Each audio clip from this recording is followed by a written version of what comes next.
दोस्तों पिछले 5 सालों में हमने ये पैटर्न नोटिस किया है कि भारत की डीआरडीओ अक्टूबर से दिसंबर के महीने में अपने कई सारे परीक्षण मिसाइल के और अलग अलग डिफेंस इक्विपमेंट के करता है और इस बार भी अक्टूबर से ही डीआरडीओ लगातार अपनी नई नई मिसाइल का परीक्षण कर रहा है। हाल ही में जैसा कि हम सब जानते हैं कि डीआरडीओ ने पहली बार हाइपरसोनिक मिसाइल का परीक्षण किया था, तो वहीं इस बार डीआरडीओ ने न्यूक्लियर कैपेबल बैलिस्टिक मिसाइल का परीक्षण किया है। डिफेंस से जुड़ी आज की ये बेहद इंपॉर्टेंट खबर के बारे में हम आगे बात करेंगे।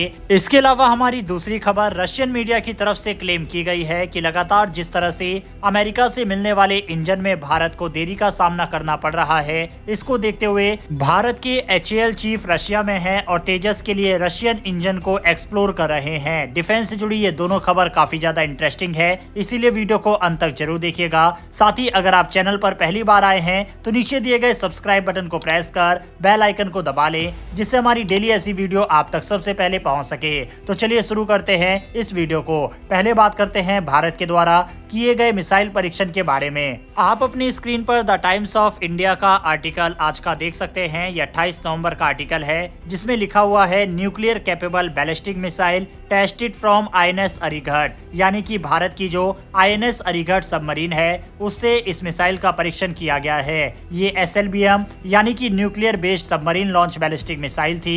ये मिसाइल 3500 किलोमीटर की दूरी तक मार करने की क्षमता रखती है। बताया जा रहा है कि ये परीक्षण हाल ही में कमीशन की गई न्यूक्लियर पावर्ड सबमरीन INS अरिघट से किया गया है। यह परीक्षण विशाखापट्टनम के पास बंगाल की खाड़ी में बुधवार सुबह किया गया। टाइम्स ऑफ इंडिया की रिपोर्ट के मुताबिक ये परीक्षण K4 मिसाइल का था।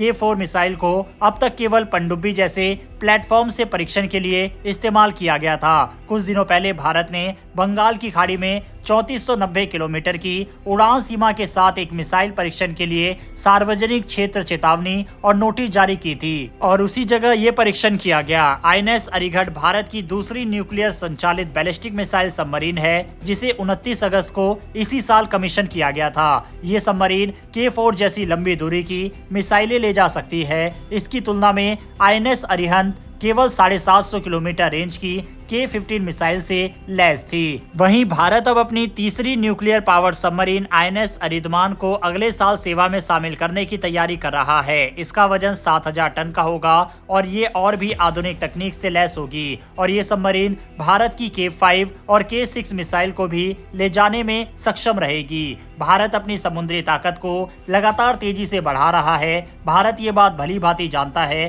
कि अगर उसे चीन या अन्य देशों को काउंटर करना है तो अपनी समुद्री ताकत को और भी ज्यादा बढ़ाना होगा। यही कारण है कि पिछले दिनों जहां 4 सबमरीन की डील रूस से साइन की गई थी, तो वहीं फ्रांस ने भी भारत को प्रोजेक्ट 76 और प्रोजेक्ट 77 के तहत सबमरीन बनाने का ऑफर दिया और वह तकनीक इसमें इंक्लूड करने की बात कही गई जो कि चीन के पास भी नहीं है। भारत इसको लेकर भी फ्रांस के साथ बातचीत कर रहा है। बहरहाल भारत की नई सबमरीन से टेस्ट की गई इस मिसाइल के लिए भारत की डीआरडीओ को ढेर सारी बधाई। कमेंट बॉक्स में आप भी लिखना ना भूलिएगा। बढ़ते हमारी अगली खबर की तरफ। ये खबर रूस से निकलकर सामने आ रही है, जहां हिंदुस्तान एरोनॉटिक्स लिमिटेड यानी HAL के चेयरमैन और managing director doctor DK Sunil की रूस यात्रा पर है। ये दौरा भारत के लिए क्यों खास है और इससे क्या उम्मीदें हैं, आइए जानते हैं। स्पुतनिक इंडिया की रिपोर्ट के अनुसार डॉक्टर DK सुनील फिलहाल रूस में है। उनकी इस यात्रा का मुख्य उद्देश्य है तेजस मार्क 1A फाइटर जेट और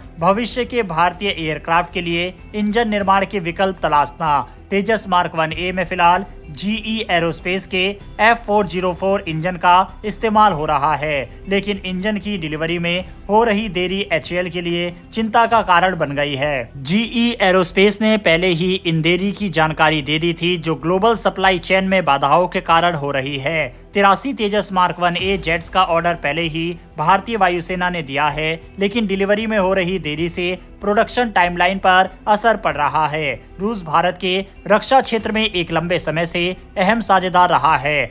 Su-30 MKI जैसे सफल प्रोजेक्ट इसका उदाहरण है। रूस यात्रा के दौरान HAL AL31F इंजन के कोड डेवलपमेंट पर भी चर्चा कर सकता है। इसमें इंजन के कुछ हिस्सों को भारतीय घटकों से बदलने पर बात हो सकती है। HAL के चेयरमैन की ये यात्रा ऐसे समय पर हो रही है जब देश को आत्मनिर्भर रक्षा निर्माण की दिशा में और तेज कदम बढ़ाने की जरूरत है। इंजन निर्माण में भारत की क्षमता को बढ़ाना इस यात्रा का अहम पहलू हो सकता है। अब ये देखना इंटरेस्टिंग होगा कि क्या भारत लगातार जिस तरह से अमेरिका की तरफ से इंजन की डिलीवरी में लेट किया जा रहा है, उसके चलते कोई बड़ा फैसला लेता है और अमेरिकी इंजन की जगह रूसी इंजन को अपने फाइटर जेट में इंटीग्रेट करने के बारे में सोचता है या फिर नहीं। हालांकि ये इतना आसान नहीं होने वाला, लेकिन जिस तरह से अमेरिका की तरफ से लगातार डिले किया जा रहा है, अब भारत को सीरियसली इसके बारे में विचार करना होगा और रूस नहीं तो फिर ब्रिटेन या फिर फ्रांस सबसे अच्छा विकल्प है जिससे भारत फाइटर जेट इंजन की डील साइन कर सकता है। हालांकि इस समय ग्लोबल सप्लाई में काफी ज्यादा प्रॉब्लम आ रही है, जिस वजह से सभी कंपनियों को देरी का सामना करना पड़ रहा है। ऐसे में सवाल यही उठता है कि क्या भारत को अमेरिका के ऊपर भरोसा करते हुए थोड़ा और पेशेंस दिखाना चाहिए या फिर कोई अन्य डील किसी और देश के साथ साइन करनी चाहिए। इस पर आपकी क्या राय है, कमेंट बॉक्स में लिखकर जरूर बताइएगा। फिलहाल इस वीडियो में इतना ही, फिर मिलेंगे डिफेंस और वर्ल्ड अफेयर से जुड़ी ऐसी एक नई वीडियो के साथ। धन्यवाद, जय हिंद।